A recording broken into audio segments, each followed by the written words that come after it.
Good morning बच्चों, कैसे हो आप सभी।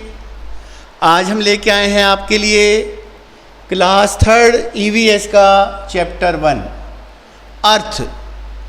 क्या लिखा हुआ है बच्चों? ये अर्थ यानी कि पृथ्वी। अवर हमारा, लिविंग मतलब रहने का, प्लेस मतलब जगह या स्थान।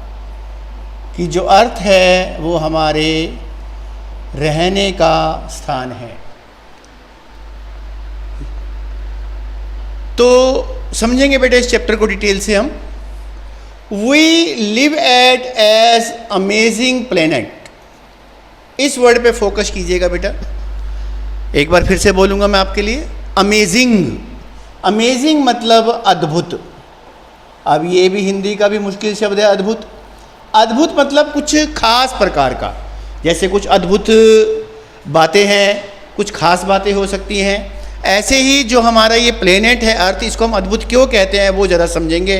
बहुत अच्छा टॉपिक है, बहुत मज़ेदार टॉपिक होने वाला है बेटा। वी, हम, लिव मतलब रहते हैं।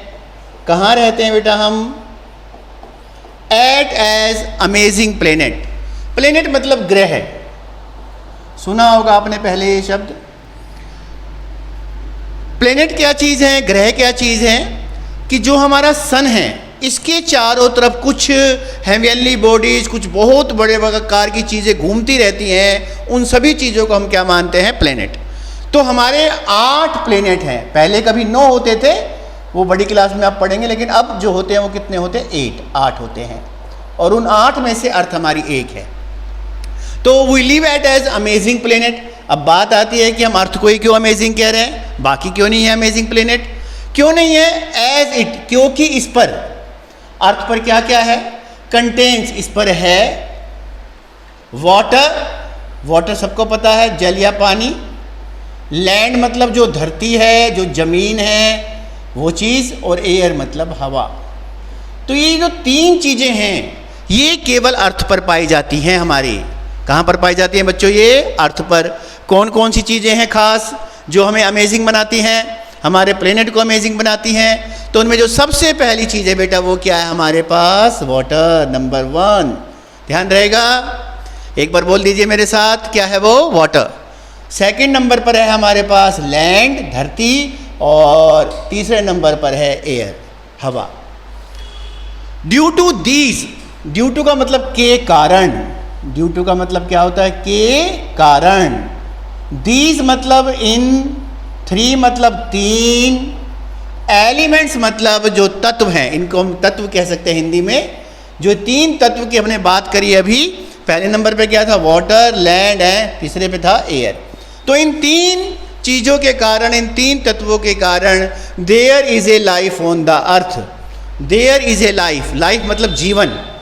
जो इंसान रह रहा है, बहुत से जीव जंतु रह रहे हैं, वो इन्हीं 3 बातों की वजह से अर्थ पर रह रहे हैं। These all elements are very essential.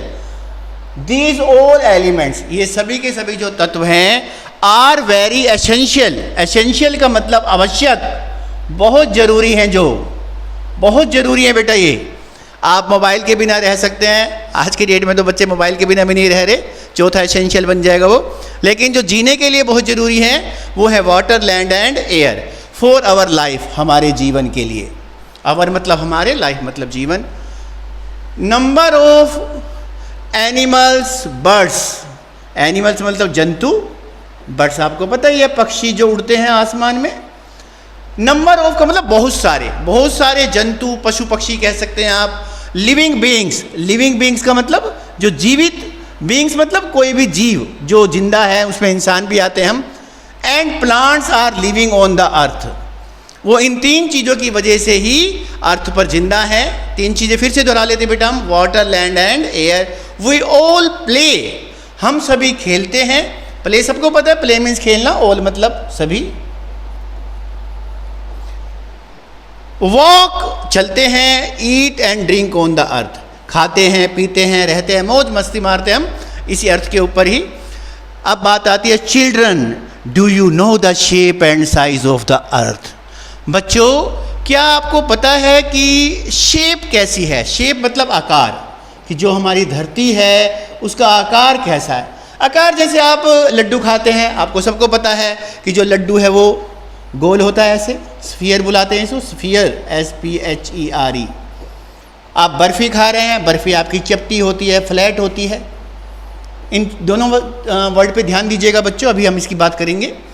Size मतलब आकार, कितना बड़ा, आप सबको पता है लड्डू इतना बड़ा होता है, हाथ जितना होता है, इतना छोटा सा होता है। अब लड्डू इतना बड़ा नहीं होता, मुंह में नहीं जाएगा, तो आपको एक अंदाज़ा है कि उसकी शेप कैसी है, उसका साइज़ कैसा है।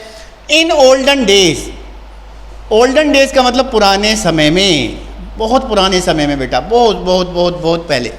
पीपल बिलीव्ड, लोग मानते थे, उनका मानना था, क्या मानते थे भाई तुम, that the earth is flat, कि अर्थ फ्लैट है। देखो यहाँ वर्ड दिखा था ना मैंने, फ्लैट, बर्फी के लिए लिखा था कि वो बिल्कुल चपटी है। दे थॉट दैट, वे सोचते थे, if we continued walking in a particular direction, कि अगर हम एक दिशा में उस पर चलते जाएंगे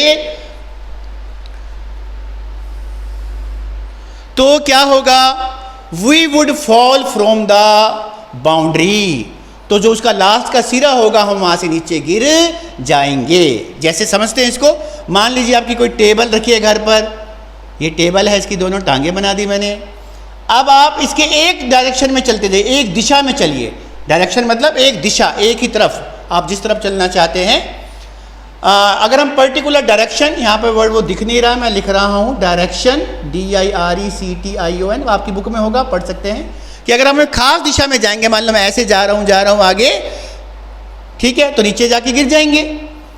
अगर यहाँ की तरफ जा रहा हूँ और फिर जैसे ही बाउंड्री खत्म होगी, इसका अंतिम सिरा आएगा, नीचे गिर जाएंगे। तो पुराने समय में लोग क्या मानते थे कि हमारी अर्थ कैसी है बेटा, फ्लैट। कैसी है, फ्लैट। हम पढ़ेंगे इसको आगे, फिलहाल एक ही पैराग्राफ इसका रीड करेंगे, लेकिन बच्चों फ्लैट नहीं है हमारी अर्थ, मैं लिख चुका हूँ यहाँ पर। लगभग स्फीयर है, जैसी हमारी मौसमी रहती है, थोड़ी ऊपर से पिचकी हुई और इधर से थोड़ी सी उभरी हुई रहती है, ऐसे इस तरह की, कुछ इस तरह की, ठीक है। तो ये जो ऊपर के सिरे हैं ये थोड़े से दबे हुए हैं और यहाँ से इसका ये इसको कह लें कि पेट निकला हुआ है। तो ये हमारी अर्थ की शेप ओरिजिनल होती है। तो बच्चों इस टॉपिक को घर में पढ़िए, और अभिभावकों से अनुरोध है कि 10 से 15 मिनट दीजिए अपने बच्चों को, यही हमारा भविष्य है। इन्हें टाइम देंगे तो आप बहुत कुछ दे पाएंगे इन्हें, ठीक है, तभी हमारी मंजिल हमें मिल पाएगी जो सिखाने का कार्यक्रम है। Thank you, good night.